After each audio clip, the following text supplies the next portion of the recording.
Assalamu alaikum class. I hope all of you will be doing well.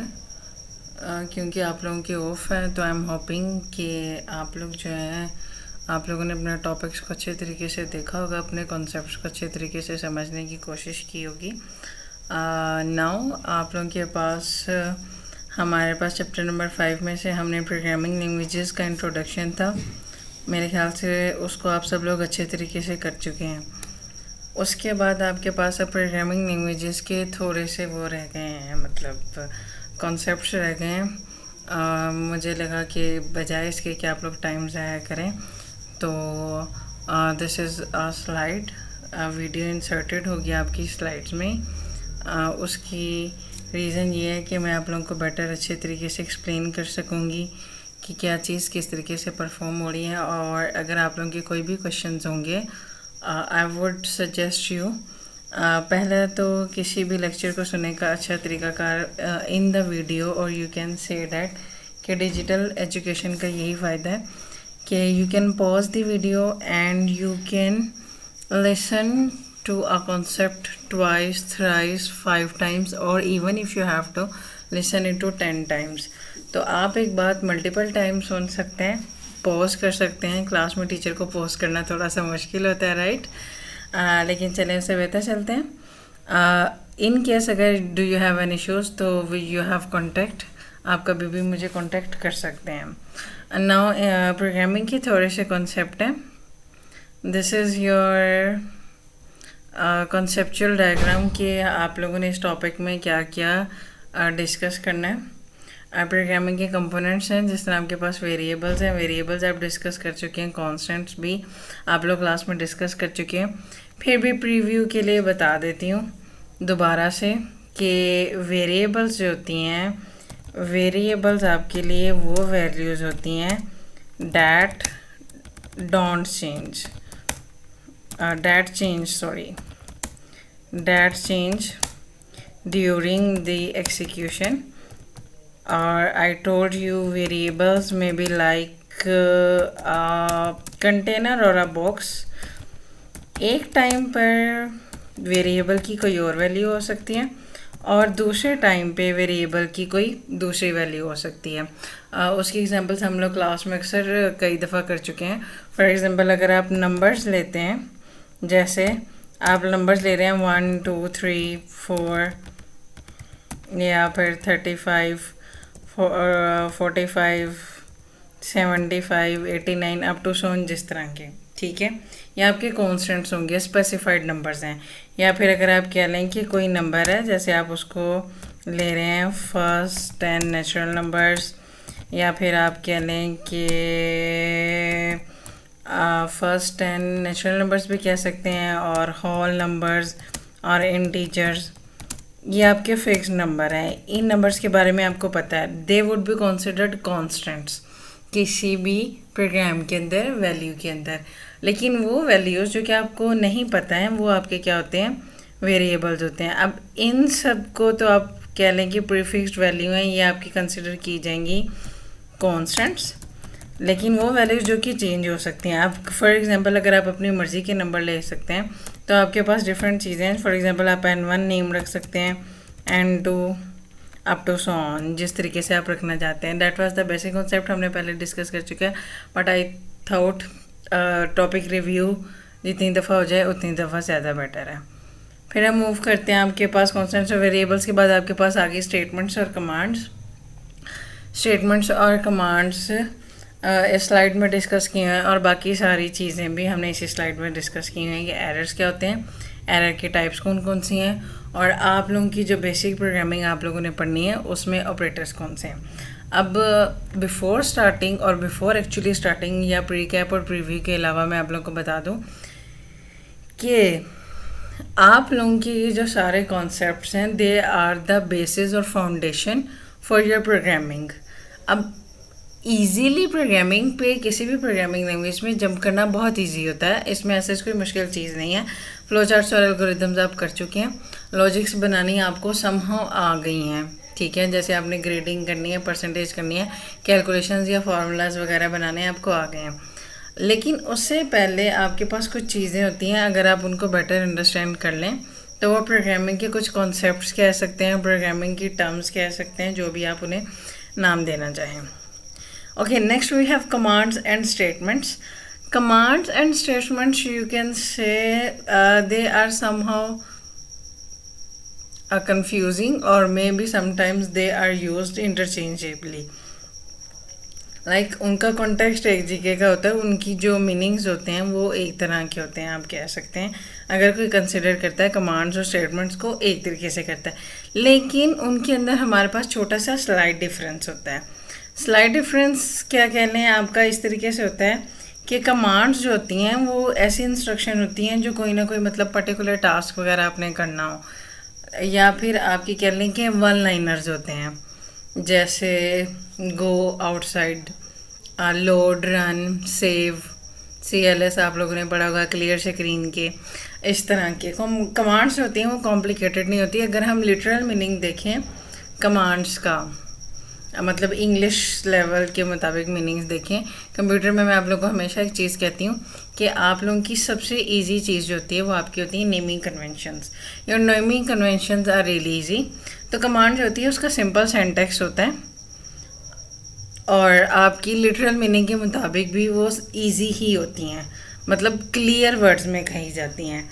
और ज़रूरी नहीं है कि आप लोग मतलब उसको कॉम्प्लिकेट करके एक्सप्लेन करें। मोस्टली ऐसे होता है कि आप लोगों की जो कमांड्स होती हैं, हमारे पास मैंने आप लोगों को बताया था कि एक कमांड लाइन इंटरफेस होता है, ठीक है। कमांड लाइन इंटरफेस का अगर आपको मैं छोटा सा व्यू दिखाऊं तो कमांड प्रॉम्प्ट पे जाएं,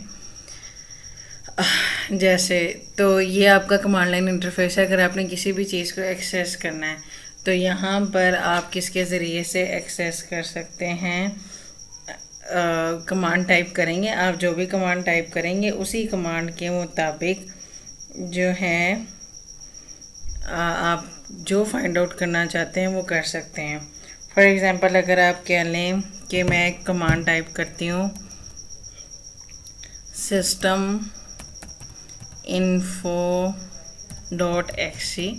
अब मुझे वैसे ये लिनक्स से याद है, अब मुझे याद नहीं है कि हमारे पास मतलब कमांड प्रॉम्प्ट पे कर रही है काम कि नहीं कर रही। That is it worked. आप लोगों के पास सिस्टम इन्फो मांगी है तो आप लोगों के पास मुझे उसने कमांड सिर्फ मैंने एक टाइप की है।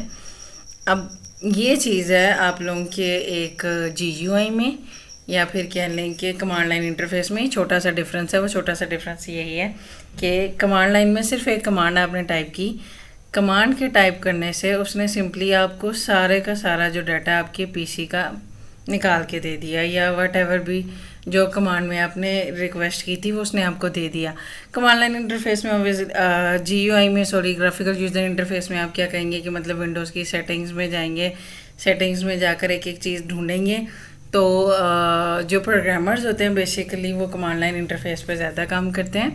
आप लोगों को भी मैं कहूँगी बेसिक आप लोगों का अच्छा स्टार्ट है। मतलब आप लोगों में से कुछ बच्चे पाइथन सीखना चाहते होंगे या C++, इवनली जावा वगैरह। अब मोस्टली पाइथन इज़ पॉपुलर, लेकिन एक सजेशन है मेरी पर्सनल लेवल पे, सजेशन ये है कि you should start from the basics और फाउंडेशन। बेसिक्स और फाउंडेशन की रीज़न सिंपली यही है, मैं आप लोगों को कहूँगी आप जब तक ये अंडरस्टैंड नहीं करेंगे कि आपकी मशीन के साथ interaction at the user level कैसे हो सकती है, एंड अनदर थिंग वो ये कि आप अपने हार्डवेयर को या अपने सिस्टम को किस तरीके से मैनिपुलेट कर रहे हो। This is a very rare और you can say fun thing कि आप लोग अपनी चीज़ें मैनिपुलेट कर सकते हो, तो तब तक आप लोगों को प्रोग्रामिंग का मज़ा नहीं आएगा। सजेशंस के तौर पर मैं आपको कहूँगी फाउंडेशन से स्टार्ट करें, बिल्डिंग को ईंट एक एक ईंट रखकर बनाना स्टार्ट करें। जिस तरीके से आप खुद काम करेंगे बजाय इसके कि आप ऑटोमेशन के, मैं ये नहीं कहती कि आप ऑटोमेशन की तरफ नहीं जाएं, लेकिन उससे पहले आपको लॉजिस्टिक्स की बतानी चाहिए कि अगर कोई काम ऑटोमेट हो रहा है, कोई काम हो रहा है तो वो किस वजह से हो रहा है। Going back to our topic, commands अब तक अंदाज़ा हो गया कि हमारे पास सिंपल इंस्ट्रक्शंस होती हैं। मोस्टली अगर आप कमांड्स डिफरेंट प्रोग्रामिंग लैंग्वेजेस में टाइप करें तो डिफरेंट प्रोग्रामिंग लैंग्वेजेस में कमांड्स जो होती हैं सेम रोल परफॉर्म करती हैं। एक ये कह लें पर्क्स हैं या बेनिफिट्स हैं, आपके एडवांटेज है कमांड्स को यूज़ करने के। बट स्टेटमेंट्स आप कह लें कि प्रॉपर रिटर्न होती हैं, मतलब आपकी एक प्रॉपर सेट ऑफ इंस्ट्रक्शन होती है या एक प्रॉपर इंस्ट्रक्शन होती है जो किसी प्रोग्राम के अंदर आप प्रोग्रामिंग लैंग्वेज को देते हो, जिसके मुताबिक कंप्यूटर जो है वो कोई ना कोई टास्क है वो परफॉर्म करता है। अब वो जो स्टेटमेंट होती है या वो जो इंस्ट्रक्शन होती है वो प्रॉपरली रिटर्न होती है, और आपके जो प्रोग्राम का फ्लो होता है वो भी उसके मुताबिक होता है। ठीक है, उसने कहा statements are use in the context of programming languages to build control structures to build logic and data manipulation. Programming language build logic ऐसे कह सकते हैं कि फॉर एग्जांपल अगर आप दो नंबर्स को कंसिडर कर लें कि प्लस करना चाह रहे हैं या कह लें कि माइनस करना चाह रहे हैं, लॉजिस्टिक्स में आपके पास यही आ जाता है, जिस तरह हमने भी किया कि लॉजिक्स में जैसे आप कह लें कि आप परसेंटेज कैलकुलेट करना चाह रहे हैं किसी भी चीज़ की, एक तो ये हो गई आपके पास लॉजिक। सेकंड आपके पास उसने क्या आपको ऑप्शन दी हुई है, कंट्रोल स्ट्रक्चर्स। कंट्रोल स्ट्रक्चर्स आप लोगों को अब तक अंदाज़ा हो गया होगा, आप लोगों ने पढ़े थे, लूप्स पढ़े थे। उसके अलावा आपके पास आपने वो पढ़ी थी सिलेक्शन स्टेटमेंट्स। सिलेक्शन स्टेटमेंट्स आपकी कंट्रोल स्ट्रक्चर से ज़रा, या लूप स्ट्रक्चर्स हैं उनसे ज़रा कम होती हैं। आपकी इफ़ देन एल्स जो होती हैं वो सिलेक्शन स्टेटमेंट्स होंगी। लूप्स जो हैं वो आपके कोई भी काम रिपीटेडली परफॉर्म करने के लिए हम कर रहे होते हैं। उसके बाद आ जाते हैं कि एक स्टेटमेंट जो होती है वो कमांड्स की बेसिस पे बन सकती है, यानी आप कमांड को यूज़ करते हुए एक स्टेटमेंट बना सकते हैं, but command is itself a simplest thing. मेरे पास इसका डिफरेंस भी है क्लियरली। डेफिनेशन उसने बताई है कि आपकी कमांड स्पेसिफिक इंस्ट्रक्शन होती है, मतलब कोई ये काम कर सकती है, ठीक है, बट स्पेसिफाइड होती है, उसका कोई ना कोई पर्पज़ होता है। स्टेटमेंट एक कंप्लीट इंस्ट्रक्शन होती है। स्टेटमेंट कमांड कंसिस्ट कर सकती है, ठीक है। कमांड जो है वो कमांड लाइन में यूज़ होता है, स्क्रिप्टिंग वगैरह में, जबकि स्टेटमेंट्स होती हैं वो आपकी प्रोग्रामिंग लैंग्वेजेस में आप लोग यूज़ करते हैं। कमांड्स होती हैं वो डायरेक्टली यूज़ होती हैं, मतलब इमीडिएट एक्शंस जहाँ पे आपने करने हो, जिस तरीके से आप यानी कि अगर आपने लिस्ट की कमांड है वो टाइप कर देते हो आप, या फिर आप कोई और इस तरीके की कमांड है, जैसे अगर हम यहाँ पर दोबारा जाएं कमांड प्रॉम्प्ट पे सिंपली, तो मैं एक फिर कमांड टाइप करती हूँ systeminfo.exe, ठीक है। उसके बाद चलें मैं कह देती हूँ कि मेरे पास कुछ और है, मैं इसको कर देती हूँ CLS, तो उसने आपकी स्क्रीन क्लियर कर दी। द सिंपल कमांड, उसका काम बिल्कुल आसान था, एक डायरेक्ट इमीडिएट एक्शन था, उसने आपके लिए परफॉर्म कर दिया। अब आ जाते हैं हम स्टेटमेंट्स की तरफ। स्टेटमेंट्स मैंने आपको बताया, मतलब आपने लॉजिक वगैरह करने हो, लॉजिस्टिक्स में आपके पास मतलब सिलेक्शन स्ट्रक्चर्स आ सकते हैं। Basically they are conditions, you can consider them conditions, जिनकी बेसिस पे आप काम करते हैं। उसके अलावा कंट्रोल फ्लो, वो आप लोगों को पता है आपके लूप्स हैं, या फिर आपके सिलेक्शन स्टेटमेंट्स हैं। एग्जांपल जो उसने कमांड्स की दी हुई हैं, जिस तरह list, run, load, save, if, late.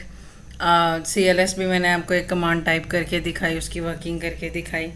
तो स्टेटमेंट्स पे अगर आप आ जाएं, इफ़ देन एल्स है हमारे पास, जैसे प्रिंट है, रीड है, इनपुट है। अच्छा, यहाँ पे उसने कमांड यूज़ की है लेट, कि लेट आप लोगों को मैथमेटिक्स के भी स्टूडेंट है तो आप लोगों को पता होगा कि लेट का मतलब सपोज करना होता है।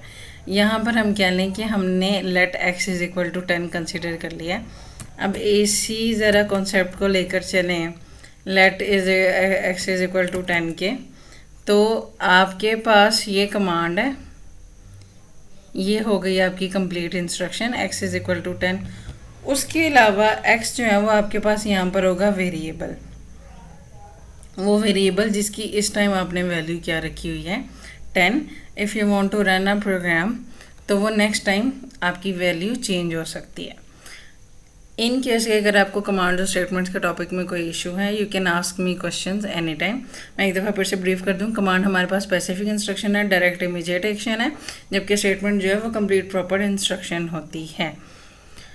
उसके बाद हमारे पास आ जाते हैं ऑपरेटर्स। ऑपरेटर्स आप लोग मैथमेटिक्स के स्टूडेंट हैं तो मोस्टली ऑपरेशंस से आप वेल नोन होगा, आपको पता होगा कि ऑपरेटर्स जो हैं वो क्या परफॉर्म करते हैं। वो भी इजी से हैं, इतने ऐसे मुश्किल नहीं है। वही सारी वैल्यूज़ हैं, ये वही सारा क्राइटेरिया है जो आपने मैथमेटिक्स में किया हुआ है।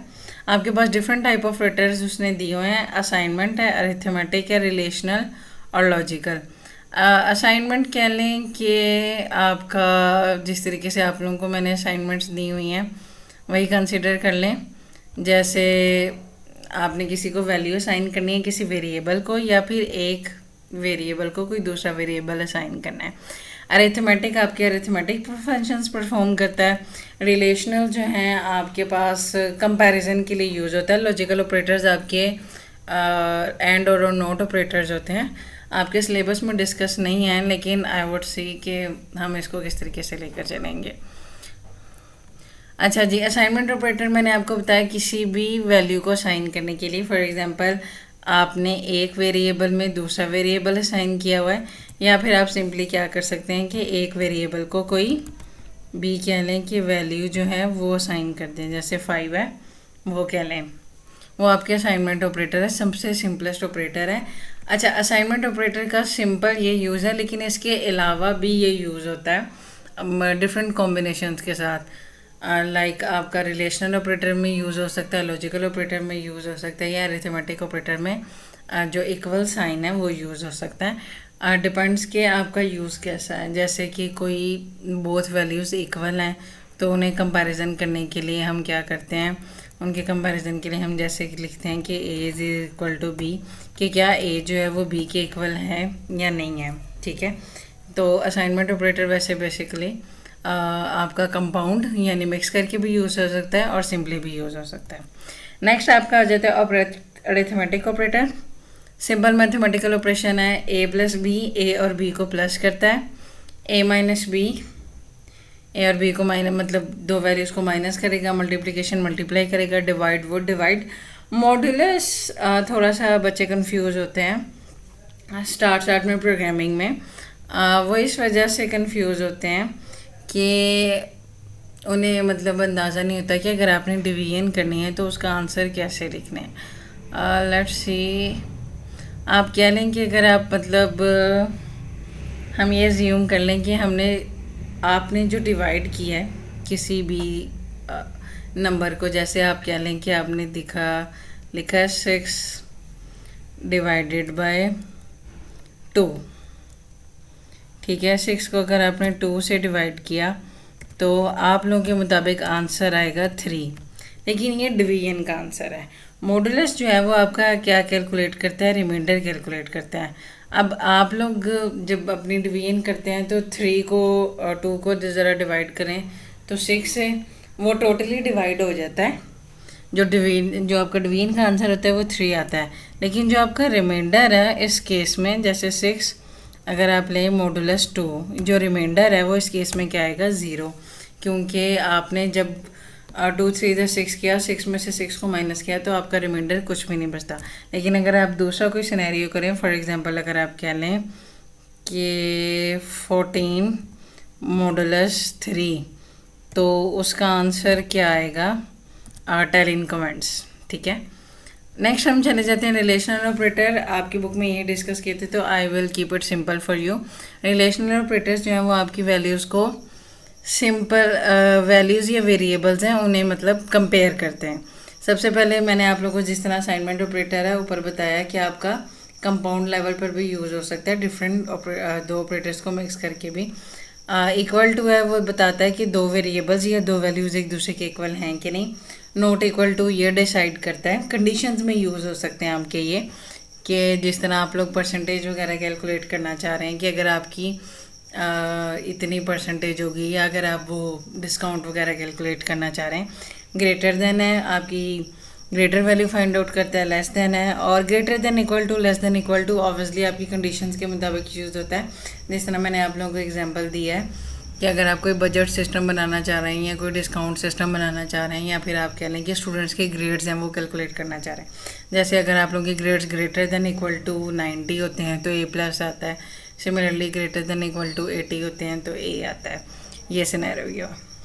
अच्छा, ऑपरेटर्स के केस में अगर कोई मसला है, वैसे आप लोगों की ये लॉजिक्स में आगे यूज़ होगी, तो इसको सिर्फ और सिर्फ आपने रिमेंबर करना है कि आपका कोई भी ऑपरेटर काम किस तरीके से करता है। स्पेशली मॉडुलस ऑपरेटर में अक्सर बच्चों को मसला होता है। यहाँ तक ये टॉपिक रैप अप हो गया। नेक्स्ट अब हम चलते हैं सिंटैक्स पे। सिंटैक्स मैं कई दफ़ा डिस्कस कर चुकी हूँ क्लास में भी, आप लोगों की लास्ट पीडीएफ में भी सिंटैक्स था। सिंटैक्स आप कह सकते हैं कि किसी भी प्रोग्रामिंग लैंग्वेज के मेथड को, रूल्स को, या उस ग्रामर या सेट ऑफ रूल्स को जिसके ज़रिए से आपकी प्रोग्रामिंग लैंग्वेज ने काम करना है। अब आप लोगों का डिफरेंट टाइप ऑफ लैंग्वेजेस का, हाई लेवल लैंग्वेजेस हैं और इवन लो लेवल लैंग्वेजेस हैं, हर लैंग्वेज का अपना सिंटैक्स हो सकता है। अच्छा, उसने कहा है कि ये अरेंजमेंट हो सकती है वर्ड्स और सिंबल्स की भी, जिस तरीके से मैंने आप लोगों को बताया था। अगर आप लोगों ने अपनी बुक में कभी एक्सप्लोर किया हो वेरी नेक्स्ट चैप्टर, तो आप लोगों की बेसिक ही जो स्टेटमेंट्स हैं वो लिखी हुई हैं 10, 20, 30, 40, तो वो कह सकते हैं कि आपका बेसिक का सिंटैक्स है। A little break. अब सिंटैक्स जो है उस लैंग्वेजेस के अंदर वेरी कर सकते हैं। वही बात कि हाई लेवल और लो लेवल प्रोग्रामिंग लैंग्वेजेस हैं। इवनली आपकी कंपाइलर और इंटरप्रेटर लैंग्वेजेस भी हैं, तो उनके केस में भी वो क्या होते हैं, डिफरेंट होते हैं। अब आपका अगर जो लैंग्वेज है, आपकी जो प्रोग्रामिंग लैंग्वेज है, सिंटैक्स को फॉलो नहीं करती, यानी उस मेथड या प्रोसीजर को फॉलो नहीं करती जिस मेथड या प्रोसीजर से उसे लिखना चाहिए, या जो उसकी स्पेसिफिकेशंस है, जिस तरह आप लोगों की इंग्लिश की स्पेसिफिकेशन होती है कि फर्स्ट वर्ड कैपिटलाइज होता है, या आपके जो प्रॉपर नाउन होते हैं वो कैपिटलाइज्ड होते हैं, राइट। या फिर आपके सेंटेंस की जॉइनिंग के लिए आप कोई प्रोपोजिशन यूज़ करते हैं या फिर कॉमास वगैरह यूज़ करते हैं, they are the part of syntax. तो सिमिलरली प्रोग्रामिंग लैंग्वेज है सच टाइप ऑफ सिंटैक्स। अगर आप उस सिंटैक्स को फॉलो नहीं करते तो आपका प्रोग्रामिंग लैंग्वेज को रन करते हुए एरर आ जाता है, उसको हम सिंटैक्स एरर कहते हैं। वो बताता है कि हाँ, आप लोगों के यहाँ के मेथड में या उस प्रोसीजर में गलती है। जिस तरीके से आप अपनी स्टेटमेंट्स लिखी हैं, या आप कह लें कि आपने इंस्ट्रक्शंस लिखी हैं, कमांड्स लिखी हैं, उनमें उनको लिखने में मसला है, तो वो आपको उस केस में क्या देता है, सिंटैक्स एरर देते हैं। कंपाइलर और इंटरप्रेटर लैंग्वेजेस के बारे में इतना परेशान होने की ज़रूरत नहीं। कंपाइलर लैंग्वेजेस आप लोगों को अगर 7th क्लास रिकॉल करें, कंपाइलर जो होता है और इंटरप्रेटर दोनों ही ट्रांसलेटर हैं, दोनों ही हाई लेवल लैंग्वेज से लो लेवल लैंग्वेज में ट्रांसलेट करते हैं। लेकिन डिफरेंस ये होता है कि जो कंपाइलर होता है वो मतलब जैसे पूरा पैराग्राफ है उसको रीड करेगा, फिर बताएगा कि हाँ मेरी यहाँ पर ये गलती है, आपके प्रोग्राम में यहाँ पर ये गलती है। जबकि what does interpreter does, interpreter कहेगा कि जैसे फॉर एग्जांपल हमारी क्लास चेकिंग होती है, मैंने फर्स्ट लाइन पढ़ी, फॉर एग्जांपल मैंने कह लें कि जामिन की कॉपी ली है, फर्स्ट लाइन पढ़ी, बजाय इसके कि मैं पूरा पैराग्राफ पढ़ूँ, I read the first line and I said जामिन, तुम्हारी यहाँ पर इस जगह पे ये मिस्टेक है। That is the behaviour of interpreter. कि इंटरप्रेटर जो है वो बजाय नेक्स्ट लाइन के मूव करने के वेरी फर्स्ट लाइन पढ़ेगा और फर्स्ट लाइन पढ़कर क्या कहेगा कि जब तक इसमें से एरर रिमूव नहीं करेंगे वो नेक्स्ट लाइन पे नहीं जाता। बाकी कंपाइलर और इंटरप्रेटर लैंग्वेजेस में इन दोनों में थोड़ा सा डिफरेंस होता है, वो आपके हार्डवेयर का। Okay, moving on to the next, आपके पास फिर आ जाते हैं errors. Errors the most important you can say topic regarding to या रिलेटेड टू प्रोग्रामिंग। अब एरर्स जो होते हैं वो कोई मिस्टेक्स हो सकती हैं या फिर कोई इश्यूज हो सकते हैं आपकी प्रोग्राम की इंस्ट्रक्शंस के साथ, जिसकी वजह से आपकी डिज़ायर्ड आउटपुट नहीं आ रही या आपकी आउटपुट नहीं आ रही, ठीक है। अब आपके पास डिफरेंट टाइप ऑफ एरर्स होते हैं, सिंटैक्स हैं, लॉजिकल है और रन टाइम एरर है। सिंटैक्स एरर मैं आप लोगों को पहले भी एक्सप्लेन कर चुकी हूँ कि जैसे आप लोगों ने जो ग्रामेटिकल है वो नहीं फॉलो, ग्रामर्स है वो नहीं फॉलो की, ग्रामेटिकल एरर्स होते हैं आपके, या फिर आपने मेथड या प्रोसीजर है वो नहीं फॉलो किया। जिस तरह ये आपके पास जावा का एक कोड है, अगर हम इसको स्टार्ट करें, अगर इसको ठीक करना चाहें तो यहाँ पर आता है इक्वल, ब्रैकेट भी क्लोज होगी, लेकिन चूंकि यहाँ पर वो ब्रैकेट नहीं लिखी तो यहाँ पर एरर आ गया। जो कंपाइलर आपका रीड करा उसको समझ ही नहीं आएगी कि स्टेटमेंट स्टार्ट हुई, लेकिन एंड कहाँ पर हो रही है। सिमिलरली अगर आप लोग बेसिक एग्जांपल लें, तो अगर आप स्पेलिंग मिस्टेक कर दें कमांड लिखने में, जैसे रन की बजाय आप उसको RN लिख दें, या और भी मिस्टेक्स हो सकती हैं, तो that are examples of syntax error. Logical errors I already have discussed in the class. फिर से लॉजिकल एरर्स आपके वो एरर्स होते हैं जो कि आपका प्रोग्राम रन हो जाता है। मेरे ख्याल से एग्जांपल मैंने आपको दी थी। जैसे अगर हम एग्जांपल लें कि आपका जो क्या फार्मूला है, फॉर एग्जांपल वो कह लें कि 2 पाई आर था, शायद यही फार्मूला बनता है। 2 पाई की वैल्यू आपकी होती है 3.14, 2 डिजिट्स प्रिसिशन के साथ, और उसके बाद है आर का स्क्वायर होगा। ठीक है, बेसिक फार्मूला आपका ये होता है।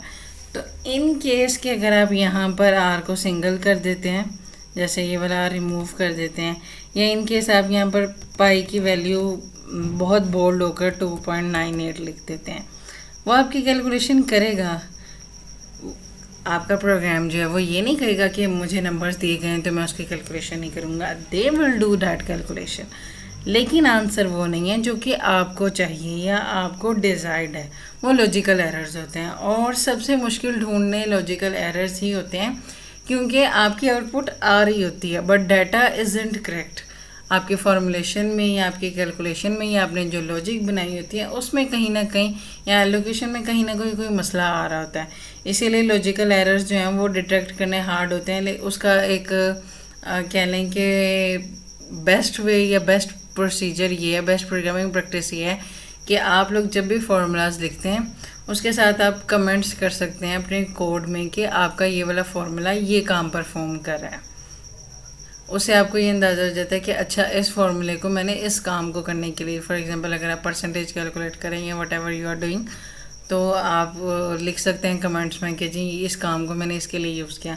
और उसके बाद प्रीव्यू के लिए आप मैथ्स की बुक भी खोल सकते हैं या इंटरनेट से भी सर्च कर सकते हैं कि क्या मैंने जो फार्मूलाज अप्लाई किए हैं या मैं जो कैलकुलेशन कर रहा हूँ, अगर आप अपने खुद से लॉजिक बनाना चाह रहे हैं तो एक दफ़ा उसको गो थ्रू कर लें कि आपकी सारी इनपुट्स ठीक है या आपकी इनपुट स्पेसिफिकेशंस ठीक हैं। फॉर एग्जांपल अगर आपने रेडियस को 2 दफ़ा मल्टीप्लाई करना है, यहाँ पे उसने पावर एक्सपोनेंट रखा है, लेकिन आपकी इनपुट में इनपुट आपकी रेडियस को 2 दफ़ा मतलब मल्टीप्लाई करना है, लेकिन आप लोगों ने यहाँ पर सिर्फ 1 दफ़ा लिया, ये चीज़ें। या फिर आपकी पाई की इनपुट वैल्यू 3.14 होनी चाहिए, लेकिन अगर आप 3.14 की बजाय कुछ और कर लेते हैं तो आपके लिए इशू। एट द लास्ट आपके पास आ जाते हैं run time error. Run time error rare आते हैं लेकिन ज़्यादातर आते हैं, मींस के इसकी परसेंटेज वेरी करती है, डिपेंड करता है कि प्रोग्रामिंग प्रैक्टिस किस हिसाब से है। फॉर एग्ज़ाम्पल आप लोगों का जब प्रोग्राम रन कर रहा है, रन करते करते आपका प्रोग्राम एक ऐसी कैटेगरी में फॉल कर गया या उसके साथ कोई एक ऐसा इशू हो गया जो आप डिटेक्ट नहीं कर पा रहे, वो रन टाइम एरर्स होते हैं। रन टाइम एरर्स को आप एक्सेप्शंस और बग्स भी कहते हैं। अगर आप सॉफ्टवेयर डेवलपमेंट में इंटरेस्टेड हैं तो एक्सेप्शंस और bugs are friends of the programmers. मेरा अपना मानना ये या मेरा अपना कह लें बिलीफ ये है कि अगर जितने ज़्यादा प्रोग्रामिंग में एरर लेकर आएंगे या जितने ज़्यादा आपको एरर्स मिलेंगे, उतनी ही ज़्यादा आपकी प्रोग्रामिंग प्रैक्टिस बेहतर होती जाएगी। तो आज एक डिस्कशन के दौरान मुझे पता चला किसी के साथ कि जी लर्निंग स्टेज में और टीचिंग स्टेज में एक पर्सन ऑल इन वन होता है, मतलब मास्टर ऑफ एवरीथिंग होता है। तो मेरे ख्याल से लर्निंग स्टेज में जब आप हैं, ऑब्वियसली टीचिंग स्टेज में तो मैं हूँ, तो जितनी आप गलतियाँ करेंगे, बल्कि हम एक साथ गलतियाँ करते हैं, उतना ज़्यादा बेहतर है, आपको ज़्यादा समझ आ जाएगी। अच्छा जी, रन टाइम एरर्स की एग्जांपल, फॉर एग्जांपल ये हो सकता है कि आपने 0 से डिवाइड किया। अब मैथमेटिकल कैलकुलेशंस के मुताबिक तो वो नंबर इन्फिनिटी होता है, अगर आप 0 से डिवाइड करते हैं आप उसको कैलकुलेट नहीं कर सकते। लेकिन ये बात आपके कंप्यूटर्स या सुपर कंप्यूटर्स को समझाना बहुत मुश्किल है, तो वो आपके लिए क्या एरर जनरेट करता है कि सिस्टम को आपकी इस लॉजिक की समझ ही नहीं आ रही, तो उससे ऐसी बातें करने की, बेतुकी बातें करने की ज़रूरत ही नहीं है। सेकंड उसने एक एग्जांपल दिया, एक्सेसिंग नॉन एग्जिस्टेंस ऑब्जेक्ट्स। अब नॉन एग्जिस्टेंस ऑब्जेक्ट्स कैसे हो सकते हैं? फॉर एग्जांपल आप क्या लें कि आपने कहा कि मैंने एक लिस्ट बनाई है अपने प्रोग्राम में, लिस्ट कह लें कि आपकी मतलब 7 की है। अब यहाँ पर पहली वैल्यू, दूसरी वैल्यू, तीसरी value, fourth, fifth, sixth and seventh. आप थोड़ा सा आउट ऑफ द वे जाकर कहते हैं कि जी मुझे 8th वैल्यू ढूंढ के दें। अब 8th वैल्यू तो मेमोरी में जगह ही नहीं है, तो आप जब कुछ ऐसा डिमांड करें जो कि मेमोरी में एग्जिस्ट नहीं करता, ये जिसकी जगह नहीं है, तो वो आपका रन टाइम एरर होगा। इन्फिनाइट लूप्स हम कई दफ़ा डिस्कस कर चुके हैं, बल्कि हम तो गैलेक्सी भी इन्फिनाइट लूप्स में घूम चुके हैं। स्टिल अगर आपकी कंडीशन जो कि स्पेसिफाई नहीं करती कि आपके लूप को कहाँ पर स्टॉप होना है, तो वो आपका इन्फिनिट लूप है जिसको रोकना ज़रा मुश्किल हो जाता है। हाँ, हमारे पास सोल्यूशन होते हैं, लेकिन अगर आपकी कंडीशन प्रॉपरली स्पेसिफाइड नहीं है, ठीक है, तो वो इनफ्लेट लूप्स हैं। जैसे अगर आप एग्जांपल दें कि यहाँ पे मैंने लिखा है फर्स्ट 10 नेचुरल नंबर्स। अब आपने भाई कह दिया कि नेचुरल नंबर्स हैं, ठीक है, एन, या फिर आप एग्जांपल दे दें कि आपने कंडीशन दे दी, एक तो कंडीशन बनती है ना, n is less than equal to 10, उसके मुताबिक फर्स्ट नेचुरल नंबर्स के मुताबिक अगर आप लिखें तो। लेकिन जी आपने दूसरे सिनेरियो में कंडीशन ये दे दी कि n इज़ ग्रेटर देन कहने के 100 है, यानी 100 से बड़े जितने भी नंबर्स हैं तो वो तब इन्फिनिट नंबर्स हैं। एक फिर भी आपके पास एक स्पेशल वैल्यू है तो वो कैलकुलेट करता रहेगा। अब देखते हैं कि आपका कंप्यूटर इस वैल्यू को हैंडल कर सकता है या नहीं कर सकता। रॉन्ग यूज़र इनपुट्स, मतलब अगर आपने कोई ऐसी इनपुट दी है, मतलब उसने आपसे नंबर मांगा है और आपने इनपुट में क्या दे दिया, ABC, कोई स्ट्रिंग करेक्टर दे दिया। ABC जब हम देते हैं तो उन्हें हम स्ट्रिंग्स कहते हैं प्रोग्रामिंग की ज़ुबान में या प्रोग्रामिंग टर्म में। तो वो आपकी यूज़र इनपुट गलत हो गई, उसको समझ नहीं आएगा कि इनपुट तो आई है, लेकिन क्या ये वही इनपुट तो वो नहीं ना है जो उसे चाहिए थी। Running out of memory, I think I have also discussed many times in the class कि हम जब भी कोई वेरिएबल क्रिएट करते हैं प्रोग्राम के अंदर या फिर कोई वेरिएबल लिखते हैं, कोई कांस्टेंट लिखते हैं, तो मेमोरी में उसको एक स्पेस एलोकेट कर दी जाती है। जैसे अगर आपका ये x इज़ इक्वल टू 10 है, तो x इज़ इक्वल टू 10 को हमने यहाँ पर जगह दे दी, ठीक है। इन केस के अगर आप कह लें कि कोई सी बुरे रीज़न की वजह से आपकी सारी स्पेसेस स्पेसिफाइड हैं या फिर स्पेसेस ऑक्यूपाइड हैं, हाफ प्रोग्राम किसी और स्पेस पे लिखा गया है, हाफ प्रोग्राम किसी और स्पेस पे, वो उन्हें कनेक्ट नहीं कर पा रहा है या फिर स्पेस ही नहीं है, तो वो आपका सेगमेंटेशन एरर या मेमोरी का एरर करता है। वो भी रन टाइम एरर्स में आता है। उसके लिए इसीलिए आपको प्रोग्रामिंग के लिए और गेमिंग के लिए अच्छे PC चाहिए होते हैं। उसके बाद आ जाए attempting to perform operations on data of the wrong type can cause run time errors. इतनी कोई डिफ़िकल्ट चीज़ नहीं है। वही बात कि जैसे आपने कहा कि 2 वैल्यूज़ को सब्ट्रैक्ट करना है, उसने एग्जांपल में दिया जिसमें स्ट्रिंग वैल्यूज़ हैं। स्ट्रिंग मैंने आपको बताया इन प्रोग्रामिंग टर्म्स आपकी स्ट्रिंग्स क्या होती हैं, ABC एट्सेट्रा, वो सब होते हैं। तो अगर आप इन्हें प्लस माइनस करेंगे तो ऑब्वियसली दे आर वेरिएबल्स, जब तक इन्हें कोई वैल्यू असाइन नहीं की जाएगी तो वो माइनस ही नहीं करेगा। अब इन केस के अगर आप उन्हें कॉन्स्टेंट्स के तौर पर देते हैं तो वो फिर किसी भी सूरत में A-B तो नहीं कर पाएगा। तो इस तरह की जो सिचुएशन है, यानी आपने डेटा टाइप जो है वो रॉन्ग दे दी, वो आपके पास रन टाइम एरर्स हैं, वो आ जाते हैं। उसके बाद हमारा the last topic of this lecture, debugging. Debugging भी हम बहुत दफ़ा क्लास में डिस्कस कर चुके हैं। डिबगिंग कहते हैं कि आपने अपने प्रोग्राम्स में जो एरर्स आए हैं उन्हें आइडेंटिफाई करके और उन्हें फ़िक्स करना जो होता है डिबगिंग कहलाता है। डिबगिंग चैलेंजिंग होती है। फॉर एग्जांपल अगर आप एग्जांपल लें सिंटैक्स एरर की, तो आपके जो कंपाइलर और इंटरप्रेटर जो होते हैं वो सिंटैक्स एरर बहुत सबसे पहले वो चेक ही सिंटैक्स करते हैं। वो 2 चीज़ें चेक करते हैं। The first one is syntax and the second one is semantics. Syntax कहते हैं आपके पास वही ग्रामर को, कि आपकी किसी भी जो कह लें प्रोग्रामिंग लैंग्वेज को लिखने का मेथड या प्रोसीजर जो है, ग्रामर जो है, उसको कहते हैं सिंटैक्स।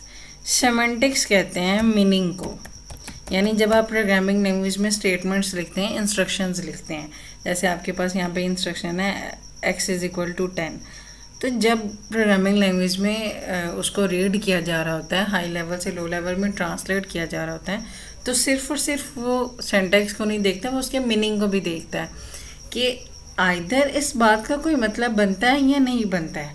जैसे अगर आप कह लें x, अगर आप यहाँ से रिमूव कर देते हैं, let = 10। अब let एक कमांड है, ठीक है। कमांड जो होती है ना, इस तरह के सच कमांड के वर्ड्स को मैं आप लोगों को एक और बात बताना भूल गई, हम कहते हैं रिजर्व्ड वर्ड्स। रिजर्व्ड वर्ड्स कहते हैं वो स्पेशल वर्ड्स जो आपको, या आप इन्हें और बात कह सकते हैं कीवर्ड्स, जो आपको प्रोग्रामिंग लैंग्वेज की तरफ से अवेलेबल होते हैं। आप इतना कैजुअली नहीं यूज़ कर सकते। अगर आपने कोई काम करना है, कोई कमांड या इंस्ट्रक्शन स्टेटमेंट परफॉर्म करनी है, इंस्ट्रक्शन देनी है, तो उन केसेस में यूज़ कर सकते हैं। तो अब अगर आप let = 10 रख दें, let क्या 10 के इक्वल रखना है आपको नहीं पता, तो यहाँ पे वो चेक करेगा कि इसका सेमेंटिक्स क्या है। आपका मोस्टली सिंटैक्स और सेमेंटिक्स जो हैं वो कंपाइलर और इंटरप्रेटर देख लेते हैं, अगर आप डिबगिंग की इस बारे में बात करें तो। पर सबसे जो मुश्किल चीज़ होती है वहाँ पे देखना, रन टाइम एरर को रिजॉल्व करना होता है। अगर आपका प्रोग्राम छोटा सा है या आपके स्टूडेंट लेवल पे है, तो उसका ऐसा कोई मुश्किल नहीं होता, लेकिन हम हमेशा हर डिफरेंट टाइप ऑफ लेवल को डिस्कस करते हैं। आप जैसे एंटरप्राइज लेवल है या उसको ले लें, ऑर्गेनाइजेशनल लेवल को ले लें, तो वहाँ पर आप लोगों के लिए इतने ज़्यादा कोड्स ऑफ लाइन्स होती हैं, वहाँ पर आपके लिए रन टाइम एरर या लॉजिकल एरर्स हैं, उन्हें ढूंढना मुश्किल होगा। उसकी छोटी सी एग्जांपल, अगर आप लोगों में से कभी किसी ने आर्टिकल्स वगैरह पढ़े हो या सोशल मीडिया में टेक न्यूज़ को फॉलो किया हो, तो कुछ दिन पहले एक इंटर्न को एक छोटी सी गलती नज़र आई। वो छोटी सी गलती शायद कोई कमांड थी, उसे लगा कि ये कमांड यहाँ पे नहीं होनी चाहिए, ये इन्होंने शायद कोई गलती की है। लेकिन जैसे ही उसने कमांड रन की, तो पूरी दुनिया में मोस्टली जितने भी माइक्रोसॉफ्ट के पीसी थे वो रन करना स्टॉप हो गए थे। उसने सर्वर साइड पे कुछ डिलीट कर दिया था। अब वो इंटर्न था, वैसे बेसिकली मुझे खुद समझ नहीं आई माइक्रोसॉफ्ट ने एक इंटर्न को परमिशन कैसे दी कि वो एक कमांड को खुद से डिसाइड करके कह सके कि जी ये कमांड तो यहाँ पर होनी नहीं चाहिए, क्योंकि actually servers are very scarce thing, यानी सर्वर्स बहुत ही कह लें, उसको आप सेंसिटिव कह लें, सेंसिटिव एरिया होते हैं किसी भी ऑर्गेनाइजेशंस का। वहाँ पर किसी बहुत ही प्रोफेशनल पर्सन को एक्सेस दी जाती है। इंटर्न्स को तो बिल्कुल भी सर्वर्स की एक्सेस नहीं दी जाती। इवन ये आपके फुल टाइम एम्प्लॉयज़ हैं, जब तक वो आपकी ट्रेनिंग कंप्लीट ना कर लें तो उन्हें एक्सेस नहीं दी जाती। लेकिन उसे एक इंस्ट्रक्शन बुरी लगी या फिर उसे उसका कोई पर्पज़ नज़र नहीं आया। दिस इज़ द रीज़न कि आपको अपने कोड में कमेंट्स लिखने चाहिए या डॉक्यूमेंटेशन में इन्फॉर्म करना चाहिए कि आपका ये काम या ये टेबल, ये चीज़, ये काम परफॉर्म कर रही है, ताकि कल को कोई आकर आपके सारे टेबल्स या आपके जो सारे सिस्टम्स हैं वो ना ला सकें। तो उसने सिर्फ एक कमांड इंस्ट्रक्शन जिसकी उसकी समझ नहीं आई, उस कमांड को मैनिपुलेट करने की कोशिश की और माइक्रोसॉफ्ट के सारे सिस्टम्स बंद हो गए। उसकी वजह से एयरपोर्ट की फ़्लाइट्स और इवनली जो आपके बिज़नेस थे जो माइक्रोसॉफ्ट पे वर्क कर रहे थे या ऑर्गेनाइजेशंस थी, उन सबको ये आउटेज फेस करना पड़ा। As a window user myself मैंने भी उसे बहुत ज़्यादा देखा। तो डिबगिंग जो होता है वो चैलेंजिंग प्रोसेस होता है, लेकिन फिर वही बात कि जितना आपको प्रैक्टिस होगी, जितने ज़्यादा आपके एरर्स आएंगे। एरर्स को रिजॉल्व करने का तरीका होता ये है, फर्स्ट ऑफ ऑल तो मैं स्टूडेंट्स को ये सजेस्ट करती हूँ, मैं हमेशा स्टूडेंट्स को ये कहती हूँ, एरर आया बजाय इसके कि उसको आप मैं ये नहीं कह रही कि आप टीचर से कंसल्ट ना करें, लेकिन कंप्यूटर का सब्जेक्ट मैंने आप लोगों को पहले कहा था, हम एज अ करियर डिस्कस करें, तो सेल्फ लर्निंग के बेस पे व्हाट यू कैन डू, उस एरर को खुद से रिजॉल्व करने की कोशिश करें, इंटरनेट पर रिसर्च करें, लेकिन उसकी भी एक टिप और ट्रिक होती है। ट्रिक ये है कि अगर किसी ने किसी भी एरर के बारे में 10,000 बातें लिखी हैं या अगर 5 से 6 लाइंस भी लिखी हैं तो वो उस एरर का सलूशन नहीं है।